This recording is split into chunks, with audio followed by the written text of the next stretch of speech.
Nous sommes dans le site docteurangélique.free.fr, toujours dans cette série de leçons de philosophie politique à l'école du Père Marie-Dominique Philippe et en vue de la lecture de saint Thomas d'Aquin. Et je voudrais aborder, dans cette leçon concernant la famille, ce qu'on appelle la relation de travail, la communauté de travail. La relation qu'il peut y avoir entre le père de famille et les employés qu'il a dans sa maison. Alors, aux yeux d'Aristote, cette communauté de travail qui intervient dans la famille, elle est une des trois relations fondamentales qui fondent la famille. Cependant, lui, il la qualifie sous le titre de la relation maître à esclave. Ça veut dire qu'il a pensé sa philosophie politique en fonction d'une conception qui avait lieu à son époque dans sa société, la conception liée à l'esclavage. Donc il est évident que dans ce qu'il dit, et je vais le montrer, il y a beaucoup de choses qui sont liées à une époque où l'humanité n'est pas parfaitement mûrie, où la définition de la personne humaine, qui est aussi présente dans l'esclave, n'est pas comprise.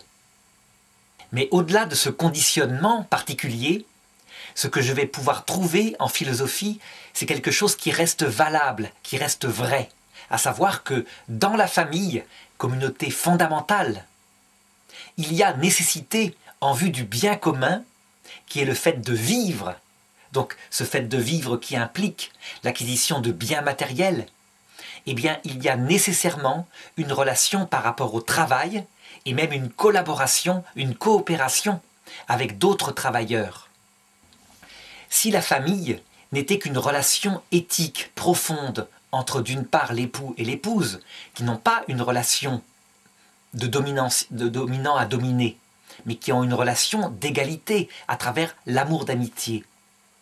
Si la famille se réduisait aussi à la relation des parents avec les enfants, pour lequel il y a un amour intime aussi, s'il n'y avait pas, outre ce bien commun essentiel qui forme la nature même de la famille, la nécessité d'un bien commun relatif au corps, à la survie, au bien-être du couple, eh bien, il n'y aurait pas cette considération sur le travail. Mais on sait bien que ce n'est pas comme ça que ça se passe, et qu'il faut être réaliste. Toutes les familles doivent gagner leur vie. Toutes les familles doivent se procurer un minimum d'argent, de ressources, afin de pouvoir justement survivre. Eh bien, de nos jours, cela reste valable. Et je dirais que il peut y avoir, dans le cadre de la famille, deux types de relations à un collaborateur, un travailleur. D'abord, une collaboration à l'extérieur de la famille, lorsqu'il s'agit de rapporter l'argent. C'est ce qu'on voit par exemple dans une famille d'agriculteurs qui auraient des employés agricoles. Et là, on rejoint un petit peu ce qui se passait dans la Grèce antique, où, au temps d'Aristote, la plupart des gens avaient des exploitations agricoles. Et puis, il y a d'autre part la collaboration avec des employés à l'intérieur de la maison, des employés qui ont rapport avec ce qui est plus la vie intime du foyer. Habituellement, les employés qui sont à l'extérieur ont plus de rapport avec l'homme, ou alors la femme à l'heure actuelle, puisqu'elle travaille aussi à l'extérieur. Tandis que l'aspect intérieur, l'aspect travail à l'intérieur du foyer, souvent, c'est la maîtresse de maison qui s'en occupe, qui gère tout cela. Alors, avant d'aborder ce qu'est profondément cette relation de collaboration, je voudrais donc critiquer deux approches contradictoires que des philosophes ont développées. La première d'entre elles, justement, c'est celle d'Aristote, lorsqu'il développe dans sa philosophie politique la relation du maître à l'esclave. Pour lui, l'esclave, c'est un instrument animé en vue de la coopération, en vue de la production de richesses. Et il range avec les instruments animés l'animal de trait, qui lui aussi a un rôle dans la production, et puis d'autre part les instruments inanimés comme les outils. Et donc Aristote a une conception de l'esclave comme étant, on pourrait dire, quelque chose qui appartient au maître, au même titre que par exemple son bétail, au même titre que ses outils, en vue d'acquérir des biens matériels pour la famille. Selon lui, il existe des hommes qui sont esclaves par nature. Ça veut dire que par nature, ils sont faits pour obéir. Ils n'ont pas une nature qui est faite pour commander. Donc on le voit, on trouve ici évidemment toute la conception des Grecs qui opposaient les hommes libres de leur propre peuple avec d'autre part les barbares, qui étaient souvent conquis à travers la guerre, etc. Alors, en analysant cette première conception d'Aristote et en regardant simplement ce que sont les personnes humaines, on peut tout de suite montrer que là-dessus il s'est trompé, qu'il est resté trop dépendant de son temps. D'abord, une personne humaine ne peut pas être un instrument de productivité. C'est impossible. Elle est esclave ou maître, elle est dotée d'une vie spirituelle, elle est capable de réfléchir au sens de la vie, elle est capable d'amitié. Et donc, réduire une personne humaine à ce rôle par rapport au travail, c'est évidemment la mettre en dessous de ce qu'est son humanité. À l'heure actuelle, au XXIe siècle, après des siècles de prise de conscience de ce qu'avait pu être l'esclavage dans toute l'humanité, certains, comme Jacques Chirac, voulaient faire de ce traitement porté envers des personnes humaines un crime contre l'humanité. Et il est possible qu'il ait raison, parce que, effectivement, la notion même d'esclave s'oppose à ce qui est profondément l'humanité d'un être humain. Je dirais même que, appliqué à des animaux de trait, on ne peut même pas parler en termes d'esclavage, que même maintenant, on se rend compte qu'eux aussi ont une sensibilité. Ils n'ont pas évidemment de vie spirituelle, mais ils ont une sensibilité qui empêche de parler d'eux exclusivement en termes d'instruments animés. Alors à plus forte raison quand il s'agit d'un être humain qui appartient à un autre. Autre critique par rapport à cette pensée d'Aristote, est-ce qu'il existe des personnes qui sont des esclaves par nature, c'est-à-dire qui par nature seraient faites pour obéir? Alors il faut se garder de rire de la pensée d'Aristote qui date du IIIe siècle avant Jésus-Christ. Il suffit de regarder ce que disaient les colonisateurs par rapport aux Africains, il y a à peine un siècle et demi. On peut dire que le langage était exactement le même. On parlait souvent des Africains en termes d'hommes qui étaient incapables de prendre des initiatives, qu'il fallait commander. Et quand ils étaient bien commandés, ils étaient effectivement capables d'actions d'une très grande efficacité. Cette conception du noir comme étant par nature fait pour esclaves a duré très longtemps. Et on peut dire que ce sont les Africains eux-mêmes qui ont commencé à s'en libérer pendant les 2 guerres mondiales. Parce que, confrontés au même feu que les Blancs, ayant subi les mêmes souffrances, s'étant battus héroïquement, ayant gagné des combats, ils se rendirent compte qu'il était absolument aberrant qu'ils soient maintenus comme ça dans une situation de sous-homme. Et donc surtout à la fin de la Seconde Guerre mondiale, puisque c'est eux qui, par exemple, libérèrent en grande partie la France de la tyrannie nazie, eh bien ils prirent conscience que ça ne pouvait pas durer comme cela, et que leur nature humaine devait être reconnue à l'égal de celle de tous les hommes. Ce fait manifeste qu'évidemment, il n'y a pas de personnes qui sont esclaves par nature. Par contre, il y a des personnes qui peuvent se croire esclaves par nature parce que, depuis tout petit, c'est marqué dans leur tête. Il est évident que si un homme blanc était propulsé, par exemple, au XVIIIe siècle dans les terres d'esclavage, avec une couleur noire qu'on lui aurait imposée par tatouage, eh bien il comprendrait que par nature, parce qu'il est noir, on le considérerait comme esclave, et il finirait, parce qu'il serait cogné, s'il refusait de se soumettre, il finirait bien par l'admettre, il serait contraint de l'admettre. Donc je dirais que la situation d'esclave est plutôt une situation d'ordre culturel. Par contre, ce qui est vrai dans la conception d'Aristote, c'est que parmi les personnes humaines libres, certaines sont plutôt des battants, c'est-à-dire qu'elles sont faites pour diriger. Ce sont des meneurs, on pourrait dire. Et d'autres, par génétique, par tempérament, sont plutôt des personnes qui collaborent, qui obéissent, qui appliquent les directives du battant. Cette chose-là, on la voit déjà dans le monde animal, lorsque les jeunes animaux, les jeunes mammifères, se bagarrent tout petits entre eux. Eh bien, ils s'instaurent entre eux des relations de dominant à dominé. Ces rapports leur viennent de leur tempérament inné. Eh bien, chez l'être humain, c'est un peu pareil.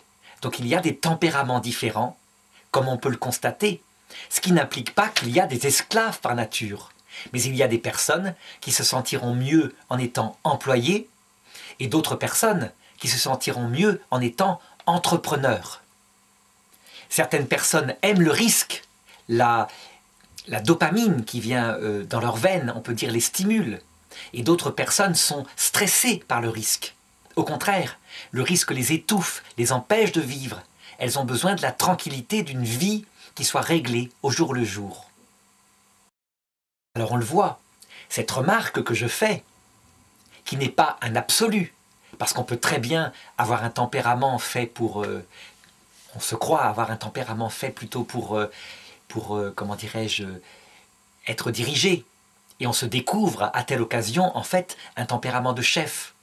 Donc on peut dire que les choses sont plus souples que je le dis, mais n'empêche que je pense que beaucoup de gens se reconnaîtront un peu là-dedans. Aristote n'a donc pas entièrement tort, mais il faut absolument, avec les progrès qu'on a faits sur la connaissance de l'être humain, avec les progrès qu'on a faits sur l'observation de ce que c'est qu'un homme qui est réduit en esclavage, il faut évidemment sortir de sa pensée. L'autre conception que je voudrais critiquer, c'est celle de Karl Marx, à l'inverse. Karl Marx, pour lui, la relation de dirigeant à dirigé, donc d'employeur à employé, de patron à prolétaire, c'est une relation qui lui paraît être contre nature. Donc Aristote dit que l'esclavage est naturel, et Marx dit, à l'inverse, que toute relation de domination est contre nature. Pourquoi? Parce que les hommes sont égaux, et que les biens de production doivent appartenir à tous à égalité. Eh bien je dirais que sa conception, elle aussi, elle n'est pas réaliste. Je dirais qu'on a pu expérimenter à travers le marxisme appliqué, où les biens de production appartenaient à tout le monde, et il n'y avait plus de dirigeants. Mais que ça ne pouvait pas durer. À savoir que l'être humain, de toute façon, a besoin de quelqu'un qui organise les choses pour une plus grande efficacité.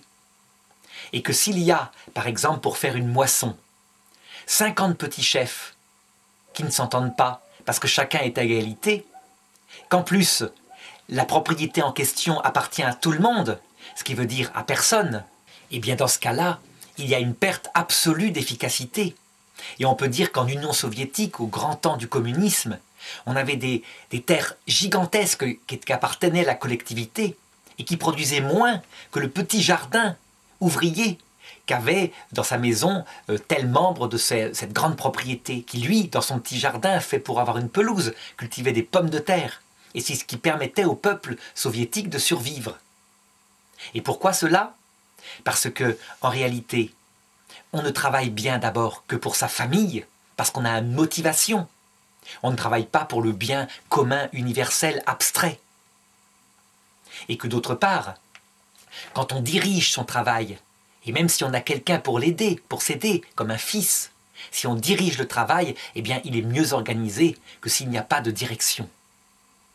Donc on peut dire que ces deux conceptions sont idéalistes, mais qu'il y a, en regardant en philosophie réaliste, une conception du travail et du caractère de la relation entre employeur et employé qui est réaliste. Alors d'abord, je dirais que cette relation employeur à employé dans le cadre de la famille, eh bien, elle est nécessaire pour le bien de la famille, mais que ce n'est pas la seule relation possible. Je veux dire par là que, fort heureusement, il y a des familles qui n'ont pas d'employés, des familles qui elles-mêmes travaillent toutes seules, qui produisent des choses toutes seules, et ça marche très bien. Cependant, lorsqu'il y a une entreprise qui est fondée et qu'on gagne davantage d'argent, alors immédiatement intervient la relation de quelqu'un qui commande et quelqu'un qui est commandé. La relation d'obéissance est naturelle dès qu'il y a coopération en vue de l'efficacité. Par contre, un véritable coopérateur, un employé qui soit bon, ce n'est pas un pur exécutant, comme le pensait Aristote. Au XIXe siècle, lorsqu'il y a eu la taylorisation, donc les les usines qui travaillaient à la chaîne. On transformait les employés en des purs exécutants mécaniques. Ça veut dire qu'ils avaient à visser une vis toute la journée, une seule vis au même endroit, et puis le suivant faisait un autre travail. Les choses étaient très efficaces, car disséminées. Mais le travail, en réalité, devenait sous-humain. Ça veut dire que l'employé était comme une machine. Il n'avait aucun rapport avec le projet d'ensemble. Et donc, finalement, il s'usait, il n'aimait pas son travail. Les grèves éclataient souvent.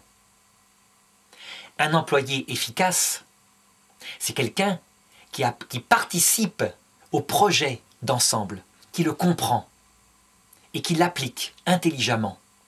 Pur exécutant du côté des moyens, mais il participe à l'idéa, c'est-à-dire au projet de son employeur. À ce moment-là, le travail est vraiment humain, parce qu'il prend son intelligence et pas seulement sa main. Et du côté de son travail, s'épanouit. Il atteint un perfectionnement de lui-même. Il n'est pas réduit à une simple machine. Autre considération. Pour que la relation d'employeur à employé soit efficace, il est aberrant de considérer l'employé comme un simple instrument de production, même s'il participe au projet de l'employeur. Je dirais qu'on a affaire à une personne humaine, complète. Et ça, on s'en rend compte de plus en plus. Lorsqu'il peut y avoir des relations humaines entre l'employeur et l'employé, des relations qui dépassent la simple collaboration du travail, lorsqu'on est attentif à sa personne, à sa famille, lorsqu'une certaine amitié peut arriver entre l'employeur et l'employé, si tant est que c'est possible, parce qu'une véritable amitié, évidemment, ne peut avoir lieu qu'entre des égaux. Et là, il y a une relation de subordination. Mais disons, en tout cas, une relation éthique, de respect mutuel, d'admiration. Eh bien, l'employé, il mettra davantage de zèle à faire son travail. Il sera motivé, parce qu'il est considéré comme une personne, et non pas comme un simple instrument. Les patrons modernes se sont rendus compte de la nécessité de prendre un employé comme une personne, et ont essayé, comme ils ont pu, d'organiser des séminaires, des réunions, qui faisaient que des relations humaines se nouaient entre les employés et avec l'employeur. Eh bien, dans la famille, c'est une chose encore plus nécessaire. Donc on le voit, encore une fois, on le voit en philosophie politique. Ce qui est spécial à la philosophie politique, c'est qu'elle étudie non seulement un rapport au travail, donc un facere, une efficacité, en manifestant à quel point ce facere sera d'autant plus efficace qu'il prend l'homme complet, son intelligence, sa créativité, pas seulement sa main qui exécute bêtement. Mais en plus, elle implique une relation éthique, une relation d'agir, d'agere, comme disait en latin ce qui définissait l'éthique. À savoir que l'employé est une véritable personne humaine avec une famille qui est respectable. Ces deux considérations mises ensemble permettent d'aboutir à la plus grande collaboration et je dirais même à la plus grande productivité. C'est-à-dire que l'efficacité de l'économie domestique s'en trouve améliorée et la qualité de la vie aussi. Ainsi, on le voit, l'esclavage antique n'est ni avantageux ni productif. Non seulement il abaisse l'homme au-dessous de lui-même, mais en plus, il produit beaucoup moins de richesses que ce système-là qui reconnaît la dignité de la personne humaine. Quand l'homme n'est pas considéré, dans toutes ses dimensions, le faire, l'éthique, eh bien il y a une perte de productivité. Alors je voudrais ajouter maintenant un troisième point qui fait partie aussi de la relation, donc du maître au serviteur, de l'employeur à l'employé, que ce soit à l'intérieur de la maison ou dans les travaux extérieurs. C'est la question du salaire. Je veux dire par là que parmi la dignité humaine, le salaire juste, un salaire qui est normal, qui permet de vivre, est nécessaire. Une des causes de la ruine du travail capitaliste au XIXe siècle, qu'a dénoncé Marx, le fait que le salaire n'était pas juste.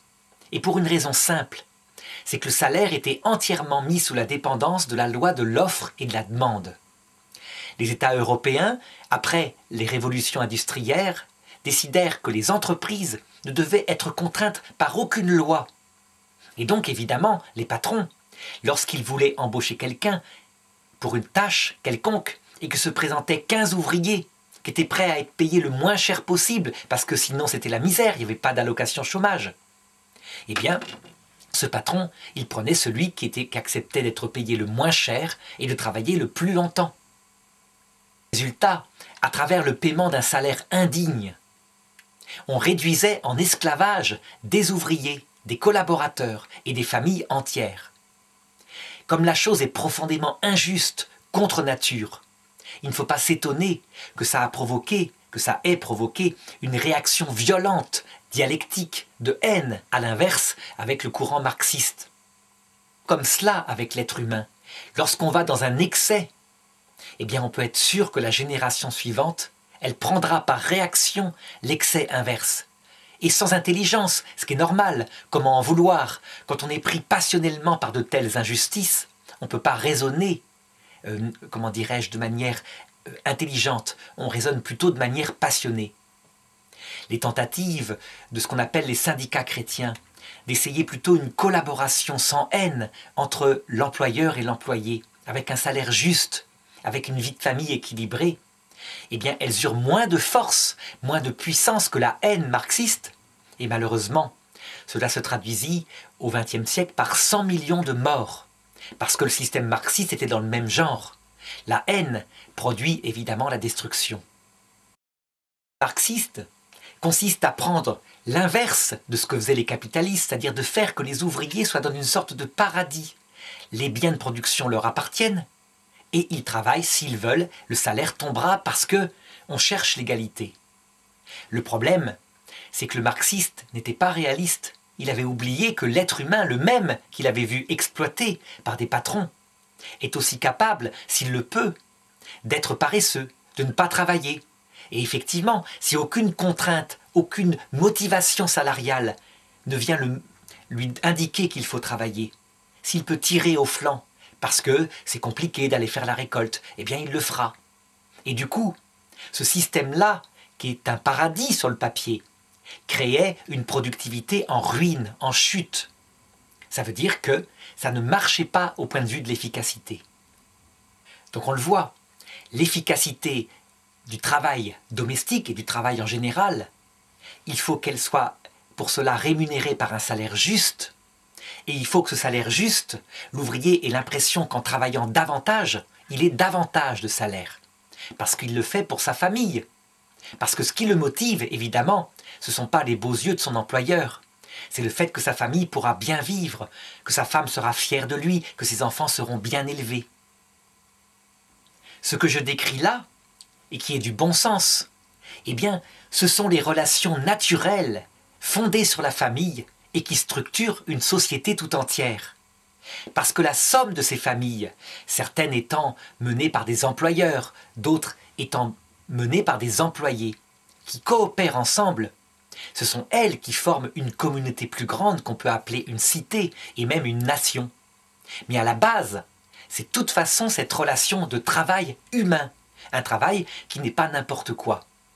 Donc on le voit, la philosophie politique, qui a été tellement idéologisée depuis 2 siècles, depuis la révolution industrielle, avec des systèmes complètement, je dirais, irréalistes, loufoques, qui ne tenaient pas compte de l'être humain tout entier, qui le réduisaient parfois à un simple outil technique dans une chaîne de montage, qui lui donnait un salaire misérable en pensant qu'à court terme ou à moyen terme, de toute façon, tout le monde s'enrichirait, qui pensait qu'il ne fallait pas de motivation, celui qui ne travaillait pas davantage ne devait pas gagner plus, qu'on gagnait toujours la même somme. Donc tous ces systèmes-là, toutes ces recherches idéologisées, elles ont mis beaucoup de passion en Occident. Beaucoup de passion qui se règle simplement lorsqu'on regarde la nature humaine tout entière, sans rien en excepter. Nier, par exemple, le caractère paresseux qui est en nous tous, c'est idéaliste. Par exemple, si on me propose à moi de gagner la même somme que je gagne actuellement sans avoir besoin de me lever le matin, elle tombe comme ça, eh bien j'en serais peut-être tenté si mon travail est pénible. À l'inverse, si on me propose un salaire misérable pour un travail que je fais, un salaire qui ne vaut même pas la capacité de vivre, eh bien, certainement que je développerai en moi une haine de celui qui m'emploie. Tout cela, c'est du bon sens, on peut le comprendre. Et donc on le voit, dans une économie familiale efficace, il y a la considération de tout ce qui est la nature humaine et qui est la base, qui doit aussi s'appliquer lorsqu'on parle du travail humain au niveau d'un État.